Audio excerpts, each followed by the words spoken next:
Iran और America के दरमियान होने वाले मुज़ाकरात में पाकिस्तान की एंट्री, खित्ते समेत पूरी दुनिया में अपनी धाक बिठाने वाला पाकिस्तान आखिर इन मुज़ाकरात का हिस्सा क्यों बनने जा रहा है?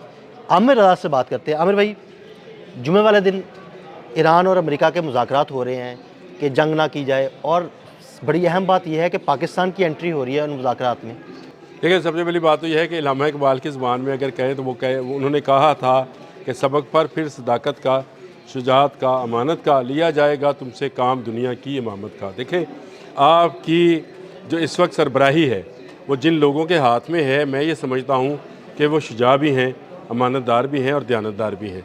ये वो दो तीन चीज़ें हैं जिनको शायरी की ज़ुबान में कहें तो फिर आप अमामत के काबिल हो जाते हैं। इस वक्त पाकिस्तान जो है अमामत के काबिल है। और आपने अपने इंट्रो में बड़े खूबसूरत बात कही कि पूरी दुनिया पर धाक बिठा दी। इस वक्त धाक बैठी बड़ी है पाकिस्तान की फ़ौज की, क्योंकि उसने अपने से 10 गुना बड़ी फ़ौज को शिकस्त दी है। एक बात याद रखें, मैंने आपसे एक व्लॉग्स में ये बात बड़े खुले अंदाज में कही थी कि तुर्की अमेरिकन एजेंट है। तुर्की अमेरिकन एजेंट इसलिए है क्योंकि वो नेटो का रुकन है, आधा यूरोप में है, आधा एशिया में है। और तुर्क जो हैं सरबराहान जो हैं वो हमेशा से अमेरिका के करीब रहे हैं, अमेरिकन टेक्नोलॉजी इस्तेमाल करते हैं। गो एक इस्लामी मुल्क है और हमारा दोस्त मुल्क है, मैं उसको दुश्मन मुल्क नहीं समझता। लेकिन क्या ईरान भी उस पर इतबार करता है? वो जो शायर ने दोबारा एक शेर कहने लगा हूँ कि आदमी कोई हमारा दमे तहरीर भी था, वो गालिब ने कहा है ये शेर। क्या उस वक्त हमारा भी कोई साथ? देखिए, वहाँ पर अमेरिकन होगा, तुर्क होंगे और ईरानी होंगे। तो ईरान तो अकेला होएगा, सामने दो होंगे, तो फिर दो होने चाहिए दोनों जगह पर। तो मेरा अपना ज़ाती ख्याल है कि पाकिस्तान की नॉमिनेशन जो है ये ईरान के मशवरे से की गई है, ताकि पाकिस्तान जो है बैठकर जो सालसी हो और वो बराबरी की सतह पर हो। ये ना हो कि एक जगह दो है और एक जगह एक है, वो फिर वो मुकाबला रहता नहीं है। देखिए, जो भी होना है ईरान अमेरिका के दरमियान, ये मुज़ाकरात जो हैं, मुझे क्यों लगता है कि इन मुज़ाकरात में से पहले, मैंने पहले आपसे कहा था कि 99% जो है ये मुज़ाकरा नाकाम होंगे, लेकिन पाकिस्तान की एंट्री ने ये सारी गेम पलट दी है। यानी गेम पलट से मुराद ये है कि अब कोई ना कोई नतीजा निकलेगा, हाँ में निकले या ना में निकले, इसको अलग रखें, लेकिन ये बेनतीजा मुज़ाकरात ख़त्म नहीं होंगे। वो जो डेडलॉक था इतने अरसे से, वो सिर्फ इसलिए था कि कोई पाकिस्तान जैसा जरी मुल्क इसके अंदर शामिल नहीं था, वो डेडलॉक रहा। अमेरिका भी जो था वो सिर्फ बयानबाजी की हद तक था कि हम मुज़ाकरात करना चाहते हैं। ईरान भी कहता था हम मुज़ाकरात के लिए तैयार हैं, लेकिन हम अपने न्यूक्लियर और मिसाइल प्रोग्राम को रोल बैक नहीं करेंगे। तो दरमियानी रास्ता क्या था कि दुनिया को इस बड़ी जंग से बचाया जाए जो कि एटमी जंग बन सकती है। ये बिलाशुबा 3 सुपर पावर्स की जंग है। ईरान का मैदान है, यानी ईरान का समुंदर और मैदान है जहाँ पे लड़ी जाएगी। रशिया, चीन और ईरान एक तरफ होंगे, अमेरिका और उसके हवारी नेटो ममालिक जितने भी हैं वो एक तरफ होंगे। तो उसमें अगर कोई किरदार अदा कर सकता है तो वो मुल्क किरदार अदा कर सकता है जो न्यूट्रल हो। देखिए, ना हम नेटो के रुकन हैं, ना हम ईरान, चीन और रशिया के दादी हैं।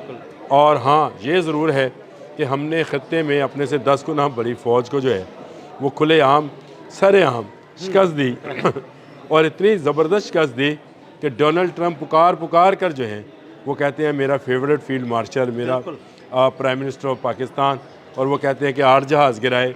यानी वो बात पर ये बात कहते हैं।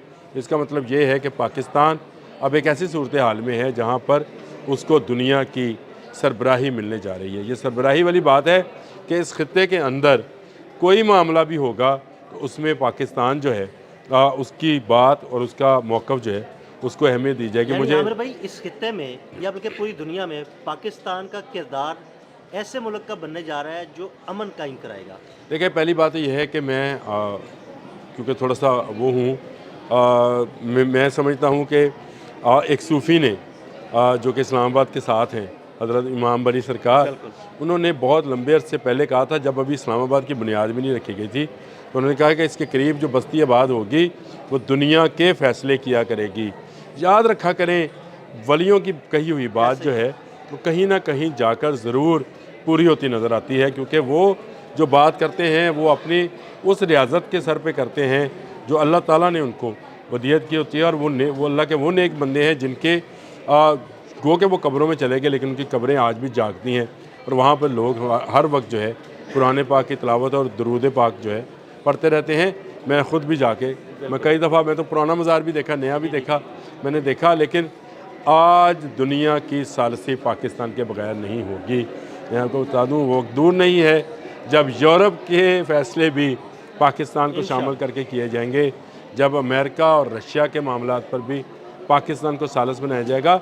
अगर आप न्यूट्रल हैं, अगर आप किसी ऐसी तंजीमों में जो कि जंगी नवीयत की हैं नहीं फंसते हैं और आप न्यूट्रल रहकर काम करते हैं, तो फिर लोग आपकी रिस्पेक्ट करते हैं।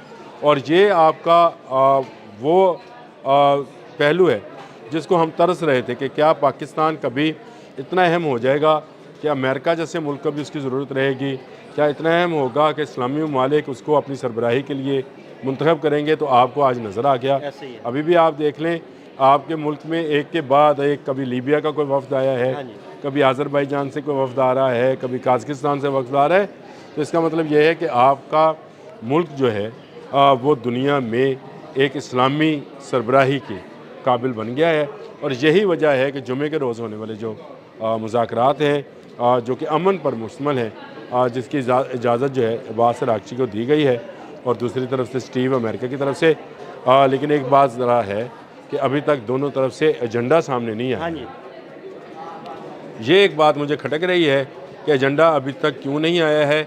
शायद पाकिस्तान का इंतज़ार किया जा रहा था कि पाकिस्तान अगर हाँ कहता है तो एजेंडा जारी किया जाएगा मीटिंग का, अगर पाकिस्तान नहीं आता है तो शायद ये मीटिंग भी ना हो पाती। इसलिए पाकिस्तान की हाँ में सबकी हाँ है, पाकिस्तान ने हाँ कही है, और पाकिस्तान की हाँ के बाद जुमे के ये मुज़ाकरात जो हैं इनका आप यूँ समझे कि कामयाबी के इम्कानात जो हैं वो रोशन हैं। हाँ होती है या ना होती है ये अलग बात है, लेकिन बेनतीजा मुज़ाकरात ख़त्म नहीं होंगे। किसी न किसी नतीजे पर ज़रूर पहुँचा जाएगा और एक ऐसा नतीजा बनाया जाएगा जिसमें विन विन पोजीशन हो, अमेरिका के लिए भी, ईरान के लिए भी और पूरी इस्लामी दुनिया के लिए भी। क्योंकि ये सिर्फ़ ईरान का मसला नहीं है, मैं बार बार कहता हूँ, ये पूरी इस्लामी दुनिया का मसला है। अगर अमेरिका यहाँ पर मौजूद रहा तो इस्लामी वो आयल या तेल जो कि इस्लामी ममालिक की कुव्वत है उसको भी जो है नुकसान, उसकी कुव्वत को नुकसान पहुँच सकता है। बहुत शुक्रिया आमिर रज़ा जी। बिल्कुल, आमिर रज़ा ने बड़ी तफसील के साथ आपको बताया कि पाकिस्तान के शामिल होने के बाद ये मुज़ाकरात कामयाब होंगे। अदील अहमद और आमिर रज़ा को इजाज़त दीजिएगा। अल्लाह हाफ़िज़। पाकिस्तान की हाँ में सबकी हाँ है, पाकिस्तान ने हाँ कही है, और पाकिस्तान की हाँ के बाद जुमे के ये मुज़ाकरात जो हैं इनका आप यूँ समझे कि कामयाबी के इम्कानात जो हैं वो रोशन हैं।